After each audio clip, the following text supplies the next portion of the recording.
শাশুড়ির সাথে অবৈধ সম্পর্কের বিষয় স্ত্রী জেনে যাওয়ায় বেধড়ক পেটালেন স্বামী।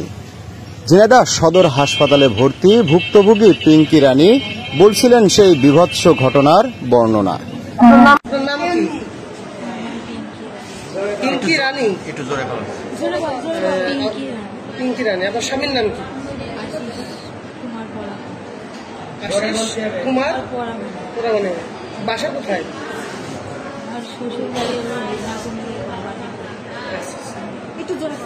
কি হয়েছে আপনার হাজবেন্ডের সাথে? আপনার কি হয়েছে? আমার হাজবেন্ডের সাথে আজ 4 বছর ধরে আমার অনেক পারিবারিক কলহ চলছে। আমি বুঝতে পারিনি আমার মার সাথে সম্পর্ক। এটা নিয়ে পারিবারিক কলহের জন্য আমার আমি অনেকটা কিছু জায়গা বেরিয়েছি, তারপরে অত্যাচার আমার মারধর করে, আমার ইয়ে করে, তারপরে আমি আমার বাবার কাছে বলছি। হ্যাঁ, 2 দিন ঘরের ভিতরে আসে আর যায়, আমার পার ঘুরে যায়, আমার মুখের ওখানে যায়, আমার করতে পারে না। আমার ছোট বাবু আছে, ও ঘুমায় না, ওকে বলে ঘুমাতে।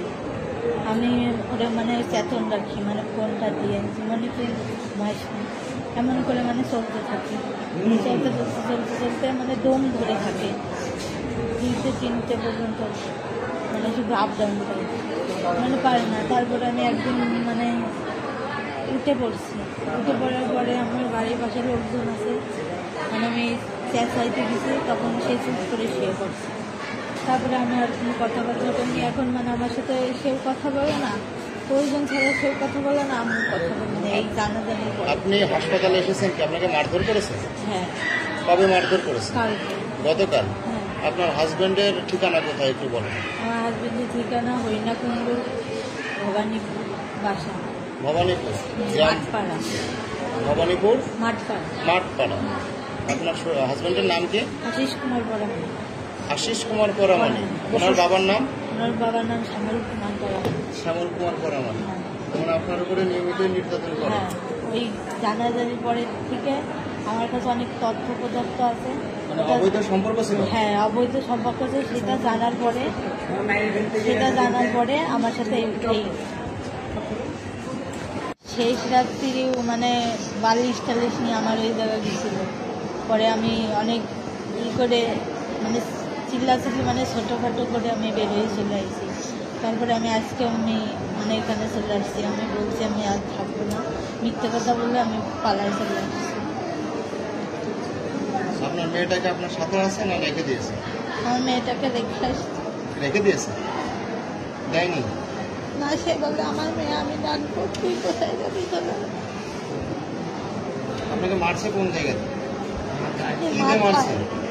হাত দিয়ে বেড়েছে। আমি যে হাইশোর আছে ওটাতে বাড়ি। এখন আপনি কি চাচ্ছেন? তার সাথে সংসার বিচ্ছেদ চাই। হ্যাঁ, আমি সুষ্ঠু তদন্ত বিচার চাই। ঠিক আছে।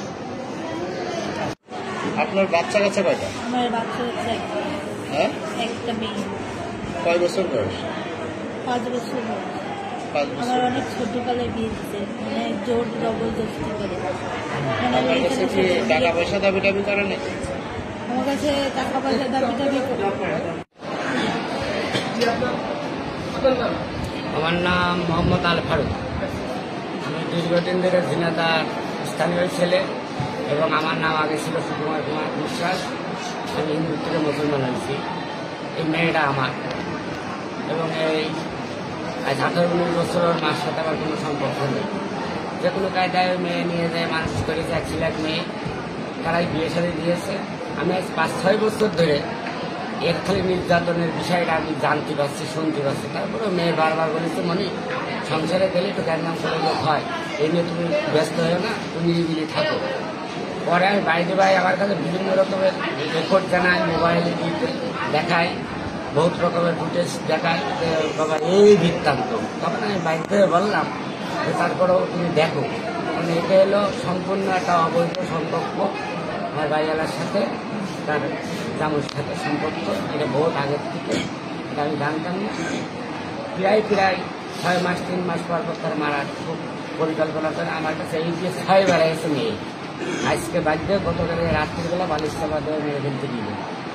আমি সেইটা যে কোনো কায়দা আমি মেয়ের বললাম যে তুমি গুছাই চাই তুমি চলে এসো, তোমার থাকার দরকার নেই।